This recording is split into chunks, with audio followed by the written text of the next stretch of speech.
People of African descent are not included and were not intended to be included under the word citizens in the Constitution and can therefore claim none of the rights and privileges which that instrument provides for and secures to the citizens of the United States.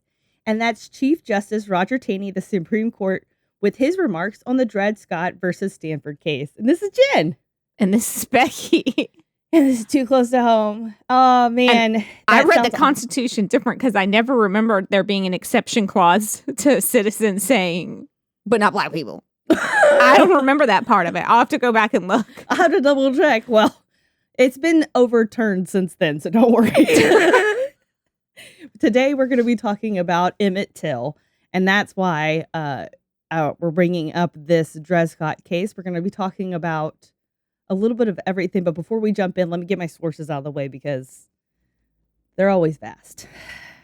The Barn by Wright Thompson, Wikipedia, Visit Mississippi, the Emmett Till Memory Project, CBS News, Harvard Gazette, PBS, the New York Times, blackpass.org, The Telegram, National Park Service, UMKC School of Law, Britannica, New York Historical Society, The Root, Black AF History by Michael Harriot. When perusing Audible, I found an interesting title included with my subscription, The Barn by Wright Thompson. Thompson is from Clarksdale, Mississippi, the same region as the infamous murder of Emmett Till. This region, the Mississippi Delta, is one of the most southern places in all the South.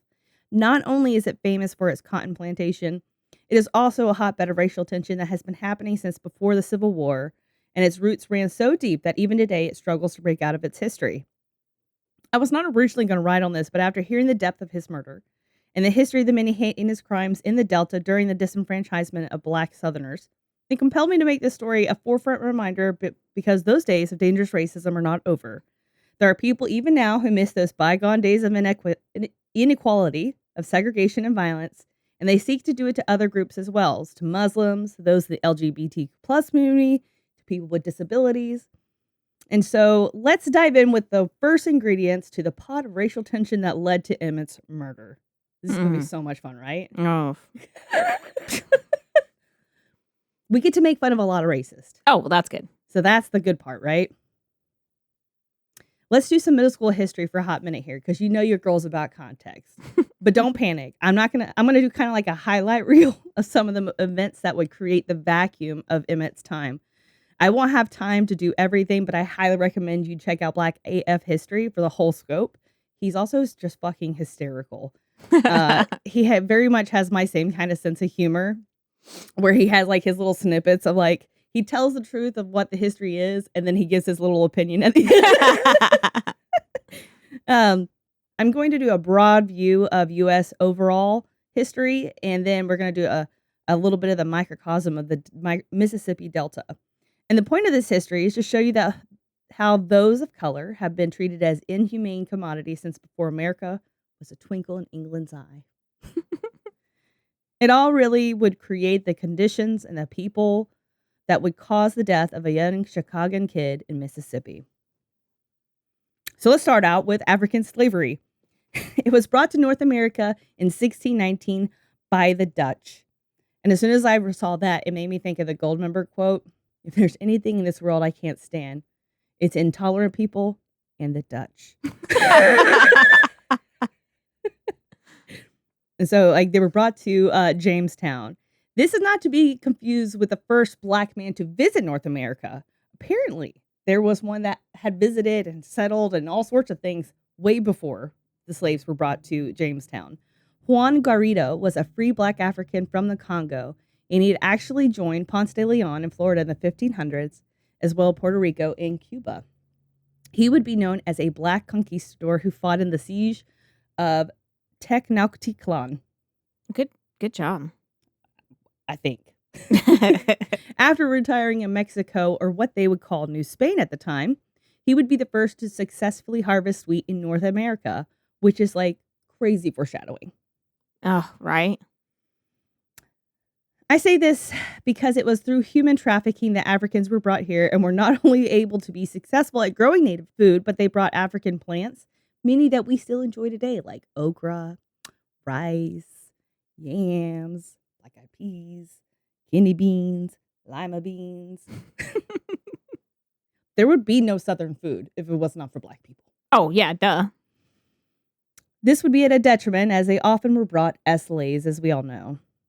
In fact, throughout all the different colonies, regardless if they were created by the Spanish, French, or English, there would be use of slavery. America is literally built on the backs of people doing work for other people. The British would create settlements and, like white people, come in with way too much confidence and end up dying on death's door.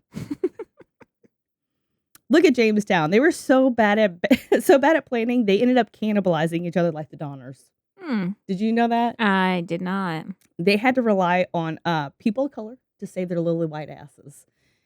It took years for them to say, you know what? Even though we're growing all this tobacco crop for cash, it ain't feeding us. It's not. And we can't depend on the shipments for England. So I guess we have to plant other crops than tobacco to sustain ourselves. Seems like common sense, but who am I? This is a girl doing a podcast. Her best friend. Even then, people were dying like flies, and this created a shortage in labor. It was that lack of labor and experience that led to headrights being created, which would in turn begin the slave trade. A headright is the promise of land per head of any immigrant or settler financed to come over. At first, they started importing indentured servants, which would be like Irish. They would be those who couldn't finance their own voyage, and that turned out to be a lot. 2/3 of the white Europeans who came over during the colonial times were indentured servants. They would be provided paid transport to America, which was crazy expensive at the time, followed by room, board, and training for a period up to 7 years. 7 years because in the Bible, they freed slaves after 7 years, which I was like, that's fucking crazy. Like, let's go by a biblical thing. Yeah. Well, that people still try to do that today. So, I mean. I saw this really cool video, and this girl was a biblical scholar, and she was talking about, like, how people look at the Bible as a univoice, and it's not. It's a collection of voices, and they're just words, and it's up to humans to interpret what those words mean. Exactly. So you can't really use the Bible to back up any fucking argument. Oh, but they do. But don't they? Right? It was an unwritten rule, and most would serve just about 4 or 5 years, although if they were a child, they can extend that time well beyond the 7 years. The problem is that there is a time limit, and this would be seen in the case of Anthony Johnson versus John Casor. Johnson was an Anglican who was the first Black landowner in the Virginia colony. He would be successful enough to bring 5 indentured servants over, gaining himself another 250 acres of land. After his servitude was over, Casor left to work for someone else, which pissed off Johnson. And so he sued Casor's new boss, claiming he wasn't an indentured servant, but a servant for life, dog. And the court said, I see no lies, and Casor belongs to Johnson. This set the precedent that perpetual servitude is allowed, as well as the fact that people of color can also own slaves. They wouldn't let that equality go, though. They would deport all free Black men from the colony, leaving those of color in perpetual servitude. They also would change laws that made mixed children subject to 30 years of indentured servitude. You're just pissing me off right now. You know that, right? I know. With this new development, the big plantation owners could rack up acreage by importing slaves up to 50 acres a head. Just the rich getting it richer, the American way. Still doing the same shit today. Right. They would cut costs by importing labor from the Caribbean, which would bring indigo. Indigo and rice would be the early staples of the Delta where Emmitt would die. But cultivating those plants was as deadly as the white overseers and the plantation owners who owned the slaves. When rice first arrived, it was purely by accident, a gift for help by a captain. Golden steel Madagascar rice sparked rice fever, basically. The Carolinas and Georgia Lowcountry was perfect for rice growing. In fact, I live near old rice plantations in Georgia, and they are much different than cotton plantations people see in the movies. It's dangerous work. They would get malaria, yellow fever from working in the rice fields because rice fields are swamps. Oh, I didn't know that. Oh, yeah. I'm learning something. They would make, we're going to talk more about it, but like they would make like levees and stuff like that. Like basically be engineers and grow rice. The work was hard because there it is. The work was hard because they had to create levees and dike marshes, which put them in direct contact with snakes and gators.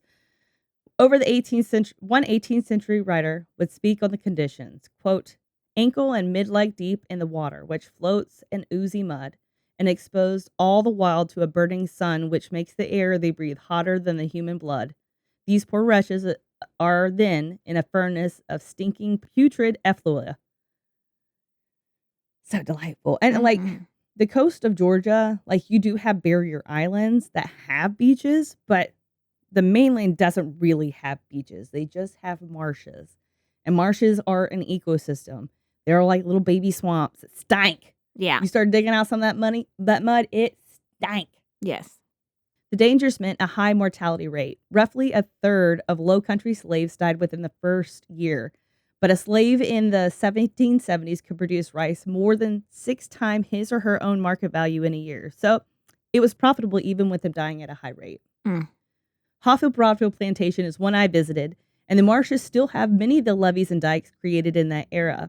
The home is surrounded by oaks that go all the way to the edge of the marsh. And it seems pretty till they tell you that it was for the slaves during their few breaks.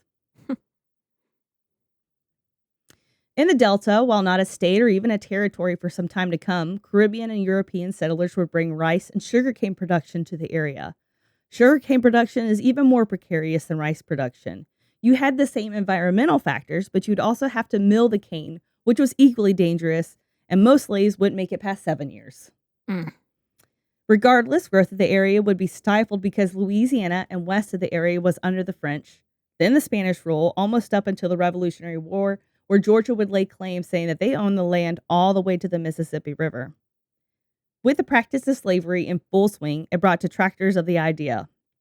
And this was actually pretty cool because it was the Quakers in Philadelphia that would create the first abolition group in America shortly before the Declaration of Independence. And I have went to Independence Hall, where the Constitution was signed in Philadelphia, and right down the street there is like a monument to the Quakers abolitionist group. It's really cool. Was it Quaker Oats? Think so, guy. You're super nice. But how'd you get them oats? How'd you get them? Oh no! How'd you get them? Maybe it was the Amish. Quakers were basically Amish, right, Jimmy? You were Amish. You have to tell us. You would know. Yeah, okay. I thought Quakers were bad. I guess not.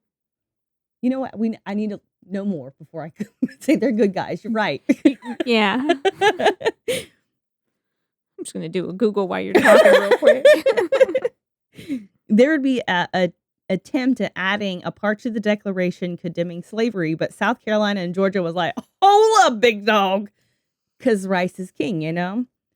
Regardless, as time goes on and more states join the Union, some decide to emancipate their slaves and become free states. While the movement of abolition was small, it had key figures like James Madison and George Washington in agreement that there is no inferiority between whites and blacks and that they were equal under God's eyes. However, it is not like they did much to challenge it. What'd you find? Did you Google are Quakers bad or good guys? I did. Early Quakers participated in the slave trade and even formed organizations like the Royal African Company. While Quakers later began strong abolitionists, their initial involvement is a point of historical criticism. Some Quakers owned enslaved people for a period, though they were also among the first to denounce slavery and work towards abolition. So it looks like they started out bad, and then they're like, you know what, guys? This isn't right. This isn't right. We got our oats. It's time to turn a new leaf over. You know what? Just like a white man. Just like a white man. Fuck. But they refused to take oaths or military service. So I feel like they were just the ones on the side holding the picket sign that was like, don't do it, it's bad. But we're not like going to really get involved. Again, I'm just off a quick Google search making these. But you know what? I see no lies because history be history and the math is mathing. You know what I'm saying? They, one Quaker leader even suggested in the 1930s that the Jews should just cooperate with the Nazis. Yikes. All right, back to the real story. You know, that's like really a concurrent thing because later on. Maybe my next episode will be over Quakers. They were talking about, I think it was Booker T. Washington and how he was like during the Reconstruction era that like blacks just needed to fall in line. Like y'all just need to chill out. This is a hard time for the whites. I guess there's detractors in every society, right? They're like, Y'all, just keep going along with this oppression. Booker T. Washington? Jimmy. He's a historical figure. You don't know who Booker T. Washington? Oh my God. There's numerous schools. The white Caucasity. And he's from the North. He's from Pennsylvania, where the Quakers were. Well, what I learned about him through a show I'm watching that's pretty historically accurate is he did not necessarily side with the whites. He worked with the whites who were not the ones enslaving people and were helping. And he did believe in kind of a Martin Luther King way. We are not going to build up and like he built, the first school in Tuskegee. Right. And he said, fighting them is not going to be the way that we're going to build up. I have gotten along with them and I built this school for the black people that are learning all these trades and everything. So it wasn't as clear cut as just let the white people keep oppressing us. It was more of let's use them and let them think we're their friend. And then they'll be like, you know what? You guys are so nice. We'll let you do this. And he was like, oh, that's so nice of you to let us do this. And then he would build those things. So he was kind of playing the system, really. Yeah, I can see that. So George Washington always sounds godlike in history. And like many assumed, he was like the other forefathers that he would be progressive, but still sexist and racist at the end of the day. He was just a smidge less. Still sexist, still racist, just a smidge less. While nowhere close to what would qualify as liberal today, he was extremely liberal for a time. He was born an inherent slave owner. His father would die when he was 11, and he would get a whole plantation and slaves to boot. However, many reported his uneasiness with being a slave owner and wanting the practice to end. In 1786, he would write, "There is not a man who wishes more sincerely than I do to see a plan adopted for the abolition of slavery." He would not release his slaves in his lifetime, of course. But he's just holding a sign like, we should do better. Not me. Not me. Y'all. I'm like part of the past. Like, I can't change. You can't change a dinosaur, you know what I'm saying? I'm grandfathered into this. But all you new bugs should follow the new ways. And so, like, some of them were released and emancipated when he died. And then the rest were enslaved until Martha, his wife, died. And I would be pissed. And I was in this ladder of the slaves. Like, bitch, are you kidding me? You get to watch half of them walk away from the window with just tears falling down your face. Like, fuck. See, I'd be the one that would be trying to, like, form a coup. Look, there's 25 of us and 2 of them. We can do it, y'all. Most people would just leave slaves in an inheritance at the time, actually. So this is like Bill Gates not leaving his children money, except money is human and has feeling and thoughts, if that makes sense. Oh, it does. His attitude towards indigenous Americans were also very liberal for the time, saying that they were there first, and he would use his political clout to quash any attempts at removing them until he died. And then within the next 30 years, Andrew Jackson would say, "Trail of Tears, more like Happy Trails, get on out of here." And would begin an era of tricking indigenous Americans and stealing their land, some of which would be the Mississippi Delta. But I'm getting ahead of myself, as I always do. It was really hard writing this because, like, there was so much I was learning that I didn't know, and so much that was, like, expounded upon that I did know, that I was like, oh, well, everybody else is going to want to know this. And I'm like, wait, no, you can't. You're getting lost. Narrow it down. So during the Revolutionary War, slaves would be used by both the colonies and the English, both holding promises that, like, hey, you help us, you get to be free. And they were perplexed at their lack of loyalty. First of all, they were being treated as objects for wartime. Their only allegiance they are receiving is based on a colonial war. So if your freedom is only conducive to your side winning, it's a no-brainer to switch sides to guarantee freedom, or just to fucking leave to Canada out of the whole fucking situation. Those who didn't run away, whether they are with the British or Americans, would suffer being re-enslaved despite promises to the contrary. Very few actually were granted their freedom, to no one's surprise. No one's surprised. Fucking white people.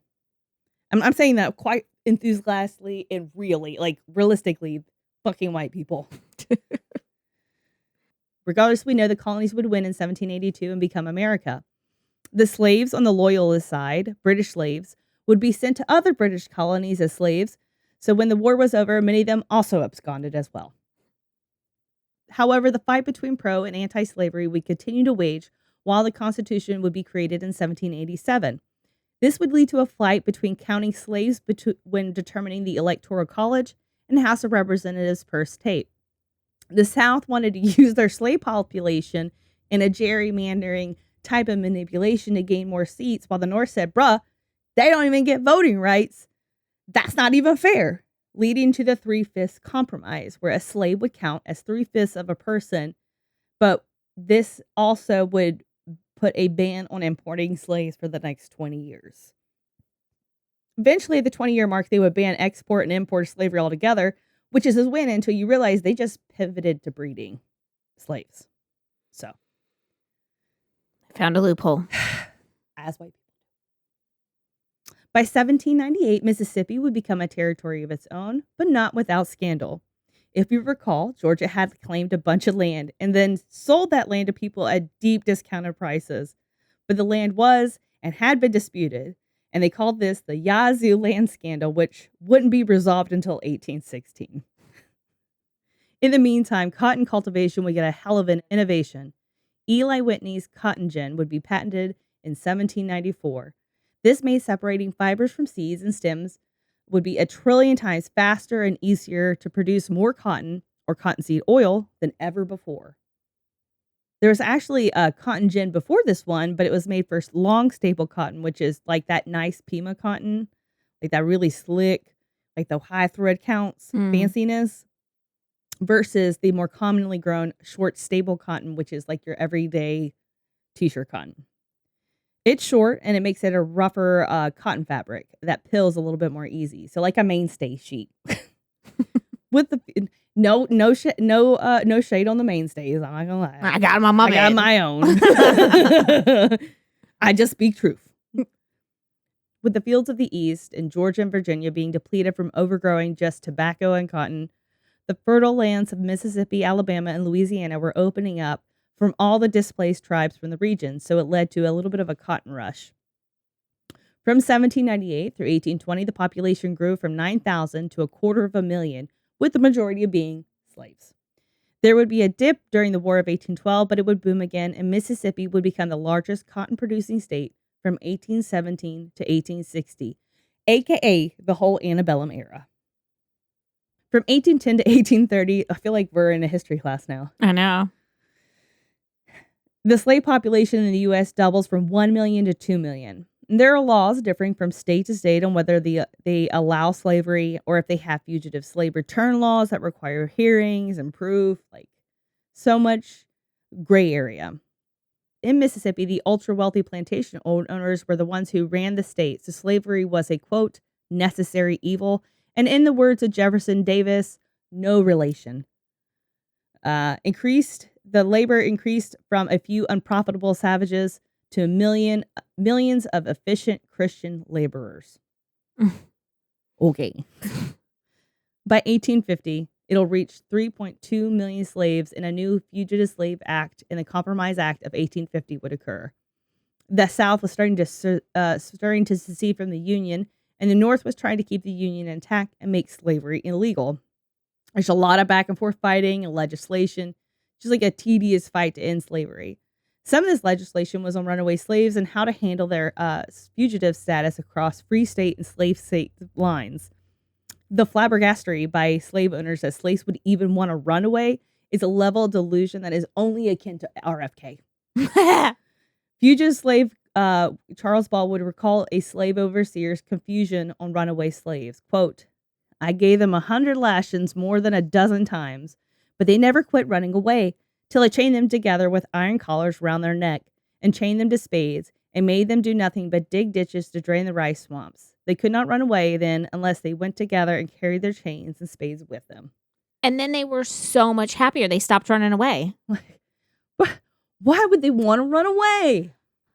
I could not even imagine. I don't care what time it was. I understand that people may think, we're against slavery now, but would we feel that way then? I can tell you no matter what time era where I was, I could never put a metal collar on somebody and attach them to other people and make them go outside. I could never do that.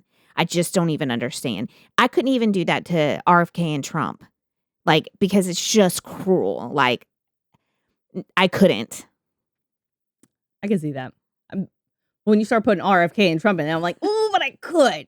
Well, you could want to see their demise, but do you think you could be the one to go snap that on there and watch them out there? I don't think I would live with myself afterwards. Exactly. You know, I could do it, but I would probably be miserable for the rest of my life. Yes. One doctor even attempted to deem it a mental illness and wrote about it in a Louisiana health journal. He called it drapetomania. This hypothesis was based on the belief that slavery was such an improvement upon the lives of slaves that only those suffering from some form of mental illness would wish to escape. AKA Trump derangement syndrome. Oh my God. Nailed it. The only way to cure it was to treat them like children, because if you treated them like equals, AKA the white people, slaves would get too big for their britches and start thinking they were on the same level. Oh my God. It is literally like history is repeating itself. It does, quite over and over and over. He would say a warning sign of a soon-to-be runaway slave is one who becomes ornery and unsatisfied for no discernible reason. No discernible? Seriously? Are you fucking for real right now? There's no... You really gonna tell me that? JJ probably worries I'm gonna run away all the time because I become ornery for what seems like no reason to him either. But that's because my house is a mess and no one cleans it up. So... when you saw that he would recommend getting ahead of the problem by whipping the devil out of them in a preventive measure, again, no surprise, they would try to run away. Of course, it was a white guy that wrote this. Some reason did prevail, as a renowned landscape architect, Frederick Olmsted, would say he observed just as many white indentured servants try to run away as African slaves. So if it was a disease, it came from white Europeans. Okay, I'm here for it. I love a good actually moment for us. I do too. If anything, it was the white people's fault. And I'm like, yes, thank you. And white people did bring all the diseases, so. We did, everywhere. That's the trend. You know what they did? They went to go see the Aztecs.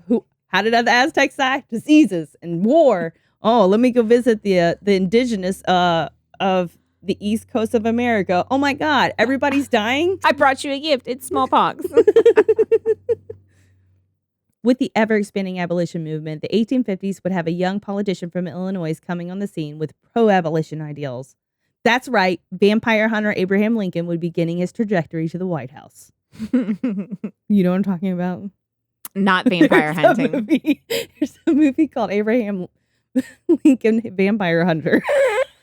Oy, oy, oy. It's actually a very good movie. Okay, just stop. Carry on with the story. He fights slavery and vampires. I can't fucking with you. Go away. Around this time, Harriet Tubman will escape and begin one of her many trips emancipating slaves via the Underground Railroad. I know there is this PBS version of her life, but the truth of it is this woman suffered and still saved many lives without question. She would literally almost die of a slave after being hit in the head with a 1-pound weight. Oof. It would fracture her skull and it would plague her for life. She would get really bad blinding headaches, and then she started getting visions that she felt was from God, almost like a Jonah Ark kind of situation. I highly suggest learning more about her life and the selfless contributions she made to not only ending slavery, but women's suffrage and indigent elderly care reform for former slaves. Another Harriet, this time being Harriet Beecher Stowe, would release Uncle Tom's Cabin shortly thereafter in 1852. This book details the unfortunate life of a slave named Uncle Tom. Being an abolitionist, the book was meant to expose the ugly truth and moral impropriety of slavery. Eventually, the South would try to suppress its publication and distribution, even publishing propaganda that disputed the claims of the book. It really shows the fear of slave owners, using tactics that are similar to authoritarian propaganda. In 1857, the landmark case of Dred Scott versus Stanford is heard by the Supreme Court. The long and short of it is a slave was taken to a free territory and then back into a slave territory. But because he has stepped into the free territory, he would become free de facto. In the opinion written by Chief Justice Roger Taney, the court ruled that people of African descent are not included, quote, not included, and were not intended to be included under the words citizens and constitution. and can therefore claim none of the rights and privileges which that instrument provides for and secures to the citizens of the United States, meaning the U.S. Constitution did not extend American citizenship to people of Black African descent, and therefore could not enjoy the rights and privileges of the Constitution conferred upon American citizens. So, life, liberty, and the pursuit of justice for the whites. Freedom and justice for some of us. I thought it was pursuit of happiness.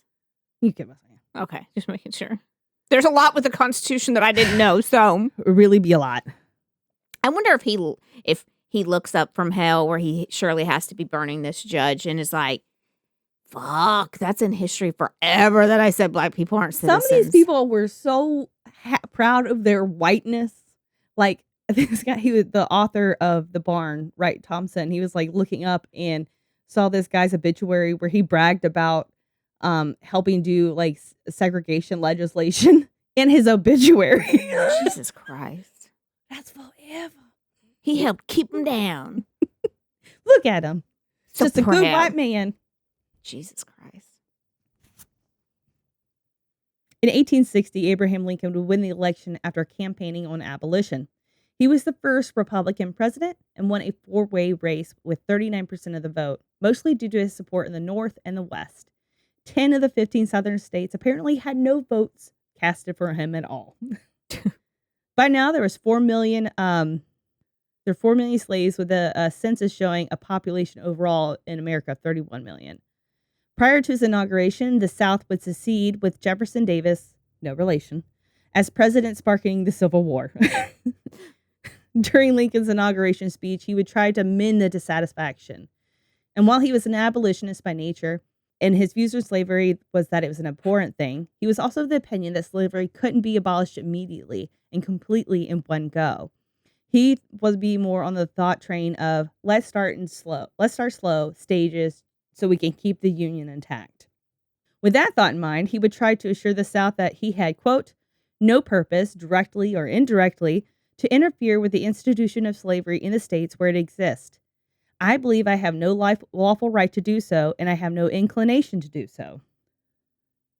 Like, there's this whole, yes, he was an abolitionist, and people look at him in a much beautifuler lens than the actual truth of it, because there are quotes of him saying, if getting rid of all the slaves would have got ended the war, I would have done it. If keeping all the slaves would have ended the war, I would have done it. Anything to end the war, I would have done it. Oh, so you were really just a flip-flopper. Mm-hmm. He indicated his willingness to enforce the Fugitive Slave Act so long as free blacks could be protected from being kidnapped and illegally sold into slavery through its misuse, which had been done quite frequently at the time. Lincoln would say that he would not push to fight the Confederacy, but had just taken an oath to preserve, protect, and defend the United States Constitution. This oath enjoined him to see that the laws of the Union were faithfully executed in all states, including those that had seceded. This meant being able to use and protect federal land and assets, and he promised the U.S. Would not be aggressive unless he was held from doing so. He also promised that any aggression from the Confederacy would be met with swift force. Regardless of what he said, the American Civil War began April 12, 1861, with the Confederate forces opening fire on the Union-held Fort Sumter. Instead of going through the whole ass war, I'm going to give you a too long, didn't read style to hit some of those finer points that you might not know. Lincoln would respond to the attack of Fort Sumter with both troops and through legislation. He would have the confiscation acts that would seize anything used in the fight for the Confederacy and ban return of fugitive slaves from there on out. In 1862, he would allow men of color to serve in the Union Army after a long-time ban, which is quite brilliant. It reminds me of now with everyone upset that people are disappearing from work sites and fields because of ICE. The slave owners, which was like 2% of the U.S. population at most, would refuse to have soldiers of color. So it became super lopsided in favor of the Union, but General Lee was fucking some shit up. So there was that too. Lincoln, being pissed off with everything going on, was like, bet, how about I start drafting the Emancipation Proclamation? How about that? How about that? Catch me outside. How about that? He would release it with it going into effect January 1st, 1863 with stipulations. Did you know there were stipulations for the Emancipation Proclamation? I didn't, but I would assume there would be, because if we're just being logical, you can't just come in and say, okay, every single slave is free right now. It's not going to work that way, unfortunately. Yeah. In an ideal grand movie way, it would, but it's not. You're going to kind of have an economical collapse if you do so. So there has to be a stepping stone process to it, because they were doing everything. That, and you have a lot of differing personalities. Yes. And you're holding on to the states that there were pro-slave states in the Union that didn't secede, like the population was like 50-50. And they're like, but do we really have to do this? Like, can we talk through it? I'm not going to secede. Let's just keep working on this. You know what I mean? Right. Yeah. Long and short of it is that all slaves are free, including ones in the states who were in active rebellion, except those in slave-holding states that were in the Union, slaves in the area already under Union control, so mostly just the slaves in the Confederacy that we have no control over. It was a ballsy game of cotton, but it worked. It added moral weight to the fight. It would take from then to June 19th, 1865 to finally quash slavery and free everyone. And this is where Juneteenth comes from. Do you know much about Juneteenth? A lot of people don't. I know it's when the slaves in Texas were freed. That's true. That is absolutely it. It was meant as a Jubilee celebration. Jubilee in the Bible is meant as the freeing of slaves. And slavery would end here in Texas on Galveston Island. Union General Gordon Granger would land that June 19th and issue the following ordering to all Texans as follow. The people of Texas are informed that in accordance to the proclamation of the Executive of the United States, all slaves are free. This involves an absolute equality of personal rights and rights of property between former masters and slaves, and the connection heretofore existing between them becomes between employer and hired labor. The freedmen are advised to remain quietly at their present homes and work for wages. They are informed that they will not be allowed to collect at military posts, and that they are not to be supported in idleness either there or elsewhere. But let's not get ahead of ourselves here. Back to the fire. It's not like they all just packed up their suitcases and left either, I'm sure. No. As the result of the Emancipation Proclamation, Fannie Mae Kimball would release an autobiography of her time on Butler Island Plantation, which is a fun thing. I said that I lived near Hoffel-Broadfield Plantation. Well, I also lived... I thought you said audio biography, and I'm like, I don't think they had Audible then, but you said autobiography. Yeah, Fannie Mae Kimball would release her autobiography. You did? I think you did say audio. And I was like, Audible was available then? Autobiography, the time of... Yeah, okay. So I was so fucking confused. I am too. I just say that way, you know what I mean? And so Butler Island Plantation and Hoffel-Broadfield Plantation. Really, Hoffel-Broadfield. And I need to clean my ears out. It's Howfyl. Hoffel, and then Broadfield. I just want to be there because I like the name. Hoffel-Broadfield. It was cool because one time when I worked for the chamber, Georgia had this whole website that you could take pictures of things in your area that film producers could flip through and be like, oh, we love this for our film and we want to film there. And so these producers wanted to look at a plantation, and for some reason it came down to our way because our plantations did not look like Gone with the Wind plantations. Right. They look like old ass fucking houses. That's just it. It wasn't anything fancy. And they came down to look at a couple of the plantations. They did not film there, but it was cool because the guy that I was talking to was the set designer for Angela's Ashes, which is a biography of an Irish immigrant of his time in Ireland. And it just, the book and the movie. Oh, that's cool. But I digress. The interesting thing about Butler Island Plantation is Fannie Mae Kimball was married to the son of the head of the Butler family plantation. And after she had written her whole journal of her time, but didn't release anything with it, and actually divorced her husband because he was a philanderer and he was awful at money. So awful that to keep them from bankruptcy, they had to sell off most of their slaves in the largest single day sale of slaves in history. She was disgusted by slavery, and it led to her divorce. Her journal of her time there, aptly named Journal of a Residence on Georgia Plantation in 1838 to 1839, would be released as she inspired by Lincoln's Emancipation Proclamation. And so, like that slave auction, if you know anything about the Georgia coast, the northern part of the Georgia coast is Savannah, and the southern part is kind of like where I was living. And they marched all those slaves from that southern part of the Georgia coast all the way to Savannah to sell them. Jesus Christ. It is insane. In fact, the building, the Butler Island Plantation, actually just burned down last year.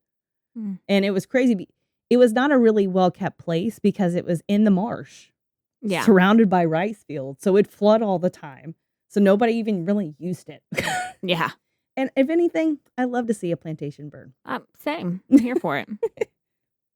Fannie Mae Kimball was a famous actress before and after her marriage. So it gave that journal her enough publicity that Britain would rethink its support of the Confederacy. They themselves had outlawed slavery in 1833, so they were just a smidge ahead in the anti-slavery game. Like, they were not that far removed, but they were not too good to not pass judgment on somebody else. I'm here for that. The Civil War would rage until 1865, freeing 3 million slaves and leaving 620,000 people dead, the most American casualties of any war. Lincoln and the government had started to try to decipher what the new America would look like, from an exceeding abundance of labor entering the market and all the ins and outs that kind of like had to do with it. And I never really thought about it like that. I always think about the Civil War and all that time being so far away and so kind of like primitive, but it really wasn't that primitive. They really were thinking about the economics of like what it's going to mean for all these people have to start being paid and how that's going to affect the agriculture in the South and stuff. Of course. The government would also establish the Freedmen's Bureau. It was meant to last a year and would struggle with funding. It would serve the newly freed slaves, giving them resources for food and shelter, medical assistance, and even helping find displaced family members. The Bureau would work hard to establish education for freed slaves, and these freed people would be so thirsty for knowledge, it would astound their counterparts. Even though abolition is about getting rid of slavery, racism was still strong, and white people acted like benevolent benefactors. I mean, many white people still do that. It's like a subconscious, innate superiority complex bred into us since before the dawn of the whiteys of England trying to take over the whole ass world. These white abolitionists would be like, they're so thirsty for knowledge and our quick studies, and oh my God, I thought they could barely read. Of course you did, because you had them chained together in a ditch. You had them banned from being able to read. By the end of 1865, 90,000 former slaves were enrolled in schools created by the Freedmen's Bureau. In fact, they would invest a total of $5 million in creating schools for blacks. The Bureau would also assist poor white planters in influencing them to hire free slaves with pay in return for help. They would work with the free slaves to have contracts, know their rights, help bargain for better things. And they would try to help the previous slave owners rebuild their plantations with a new paid labor model, which is thinking very thoroughly economy-wise. Winning a war is hard, but forming a society that will continue to function as it should is a huge feat. Oh, for sure. In the January of 1865, General Sherman would issue Field Order 15, which is where the 40 acres and a mule saying is derived. Have you ever heard that before? Mm-mm. One of those things that people kind of paid attention to, Kendrick Lamar said something about it in his Super Bowl. He's like, 40 acres of the mule is bigger than the music. General Sherman is a Union general who's known for his fiery walk from Atlanta to Savannah. Like, he burned the whole fucking South. He was like pillaging and everything. And then when he gets to the South, he's like, you know what we're going to do? We're going to take all this land and we're going to give it back to the slaves. And that's what that field order was. Like, it was supposed to give these people the land that they had worked for free all their lives. The coast was in ruins, but they were thrilled about the possibility of fucking surviving the wrath of the war and an opportunity to kind of start over. And I'm not saying like the slave owners. I'm saying the rest of the South. Right. A journalist in April 1865 would say, it was the Plymouth colony repeating itself. They agreed if any others came to join them, they would have equal privileges. So blooms the Mayflower on the South Atlantic coast. Shortly before the war ends in April 1865, Lincoln is assassinated, and Vice President Andrew Johnson is sworn in as the 17th President of the United States. Johnson, no relation, I presume. No, not that I know. I'm just going to go ahead and say he's not because he was awful. Okay, he's not them. Was also intended to be assassinated, but his would-be assassin decided he would just get shit-faced instead. So he just got lucky. He had told Lincoln at their first cabinet meeting that he hoped that Lincoln would go easy on the Confederate traitors, but he wasn't telling the truth, really. Was he a day one abolitionist or even a true abolitionist? No, and probably not. He had owned slaves and would always be just a little soft on his good old white boy friends of the South. He was a good old boy. Good old boy. Like, we can't be that hard on them, okay? They were just doing super hard. They just lost all their help. He has to shave his own face now. Do you know what that's like? He don't know nothing about farming, and now he's got all this land to farm. As the Reconstruction era began, Johnson set quickly to restore the states as they should not, in his opinion, have left in the first fucking place and still belonged in the U.S. The government would pass Reconstruction amendments where they would have rules on what the South had to do to rejoin, in a nutshell, and in laws as well to handle all the new slaves. This is where the 14th Amendment is established. Many of these slaves were not here by choice, brought here generations ago or even recently before the war, and were now displaced with basically no citizenship or anywhere to go. The 14th Amendment gave them that citizenship. The Citizenship Clause says, all persons born or naturalized in the United States and subject to the jurisdiction thereof are citizens of the United States and of the states wherein they reside. I'm going to say it again because people today are trying to trifle with even birthright citizenship, okay? All persons born or naturalized in the United States are citizens, basically. That's it. Like, the fact that they're trying to get rid of birthright, I hate to get on that political thing, but birthright citizenship goes back to this area. Like, could you imagine being at a land, being a slave your whole life, and you being freed, and then being told, oh, well, you're not even good enough to be one of us as a citizen here. To give them that citizenship is something they were owed. So this would actually overturn that Dred v. Scott decision as well. The one where saying, oh, well, they weren't. That's not what the Constitution was saying. But it was. It would also had the due process clause that is featured in the 4th Amendment in addition to the 14th. No person shall be deprived of life, liberty, or property without due process of law, nor shall any state deprive any person of life, liberty, or property without due process of law. This due process clause applies to non-citizens within the United States, no matter whether their presence may be lawful, involuntary, or transitory. AKA, it applies to both natural persons, including citizens, non-citizens, as well as to legal persons.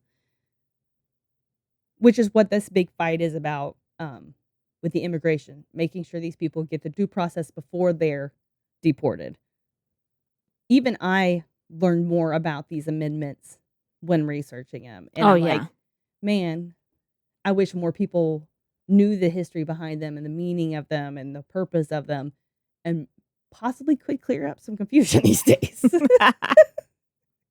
I think that's why I keep talking about it and trying to reference today's. It's not necessarily to be on that political bandwagon, but just to try to bring back the purpose, the origin of these things that are being applied to today.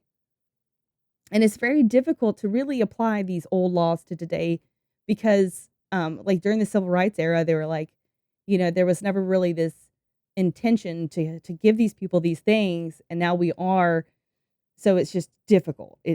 Right. It's hard to even explain. This time up until the 1870s was chaotic for America. Infrastructure in the South was fucked. Tons of people were displaced. But at least Black people were free as Reconstruction of the South began. I won't say that attempts at Reconstruction were successful, but for a period, Blacks were able to vote, hold office, and have property. Till the whites started to get real scared and convinced it was the end of their kind, now that the Black man was free and also considered equal. White ex-Confederates in the South legislators and state legislatures across the South determined to maintain the white supremacy would create Black codes. So like right at the end of the Civil War and as they go into Reconstruction, those people who were like abolitionists and stuff, those are the ones who were like creating these laws, like these amendments and stuff. The states would do some like shiesty shit and they'd be like, all right, now we got to make a law about it. But then just like with everything, time goes on. These people, these legislators, get voted out and other people get voted in. And then you had a lot of white Southerners who are super fucking racist getting control again. And that's why the black codes kind of came along. It was meant to restrict people of color and assert white authority and dominance over them. In fact, Mississippi would be the first state to pass these codes, and it caught on like wildfire to the rest of the southern states. Georgia would get in a lot of trouble because they kept passing legislation that was so racist. The government kept having to come back in and tell them, like, cut the fucking shit out. Stop it. Like, they would literally have to go in there and take a whole fucking state over and be like, y'all, quit. I done told y'all can't do this no more. Y'all are foolish. President Johnson was focused on putting the U.S. together and helping his buddies. He felt like black suffrage was a waste of time and a distraction. Of course he did. Mm-hmm. He would veto funding of the Freedmen's Bureau in 1866, saying it would help give blacks help the poor whites never got and render blacks dependent on public assistance.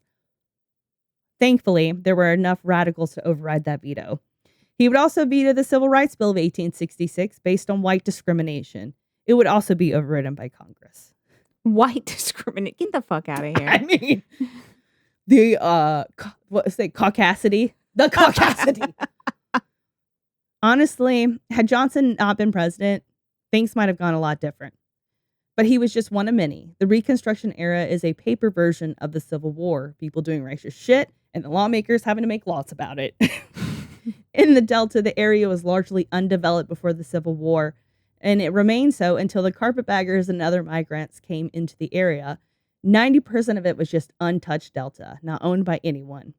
The rest of the land was not privately owned or wild, would be land owned by the Union as a result of it being confiscated or just dead soldiers didn't come home.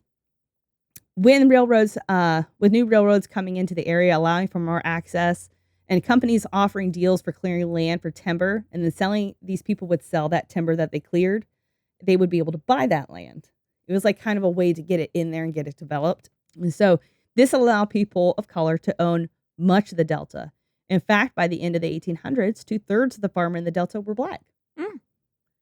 Unfortunately, the price of cotton would fall to 6 cents a pound in the 1890s, causing a lot of them to lose their land and resort to sharecropping and tenant farming. Tenant farming is a little bit more complex, and it means that the tenant is bringing more to the table, like land and equipment, in addition to the labor. Sharecropping is using someone's lands and tools to grow and harvest for a cut of said harvest, and this is what many of the black farmers had to resort to, including Emmitt's family, which is why he was in Mississippi. His Uncle Moses and Aunt Elizabeth were sharecroppers. And that is where we're going to leave off on this episode. Next time, we're going to pick up on black disenfranchisement in the South, and then we're going to jump into who Emmett Till was. Oh, Lord. It's been a rough start. But it's all important history. It is. It's very difficult to talk about. When doing my research, I picked the Barn and Black AF history very purposefully. The Barn is written by a white man. Black AF history is written by a black man. And the different viewpoints of the same historical things is very interesting. Oh, yeah. I really... The different interpretations of things as well. Exactly. It really gave me a whole fucking education. And so I know it's going to be long. I know this was very long-winded today and might have been kind of unnecessary at times. But it will all tie back in. Yeah. It all developed the people that we're going to be talking about. And what caused the events. Exactly. So don't forget to find us on our socials, Instagram, Facebook, TikTok. Check out our merch. We have some badass things. Okay. If you're short on energy, check out W Energy Drinks and use code TCTH at W.GG and get 10% off great clean energy drinks. Becky was actually talking about this for real this week. Yeah. Like, we're not just putting this on. No, I drink it while at work, and it really, really helped because it's usually a slow start for me, considering I get to work at 5:30 in the morning. Ooh. That's after a 45-minute drive and getting up to get myself together. And it really did, make me feel awake, but not make me feel awake like I did a line of Coke before I yeah. got there. You're just out there doing the Lord's work. You know what I'm saying? I am. Just an angel. Every day. Making fun of my coworkers. And You know what? You got to keep it humble. You know what I'm saying? You do. I do it to their face, though. And they love it. They think it's cute, right? They told me this week, they were like, Becky, I can't even mess with you because your comebacks are too quick and I can't keep up with you. You're just too sharp. I'm like, I know. Like, sorry. My W energy drink is TCTH. I love that. That was a full circle moment. See, this is why my comebacks are so quick and They're they can't so fuck quick and with me. easy. That was on the fly, guys. It was. That's called talent. Thank you. And I would love it if people paid us more money for it. Me too. And don't forget to tell us about your own Too Close to Home stories. We actually have a listener story that I'll be working on coming up soon. So I'm really excited about that. too. We love hearing about those. So don't hesitate to reach out to us. Don't forget to rate and subscribe on all the platforms you listen to, Apple, Spotify, Amazon. And until next time, Stay safe. keep your head on a swivel. And don't bring it too close to home. And I got nothing for you on this one. I was about to say, I was like, I wonder what she's going to say. I saw your face. Nothing. Just the caucasities. the Caucasities. Just the Don't do it. sheer caucasity. Bye. If you enjoyed this episode of Too Close to Home, don't forget to rate and subscribe to us on most platforms. Follow us on our social media at Too Close Home Pod on Facebook, at Too Close Podcast on Instagram, or if you have your own Too Close to Home experience, shoot us your story at tooclosetohome@yahoo.com. Thanks for listening.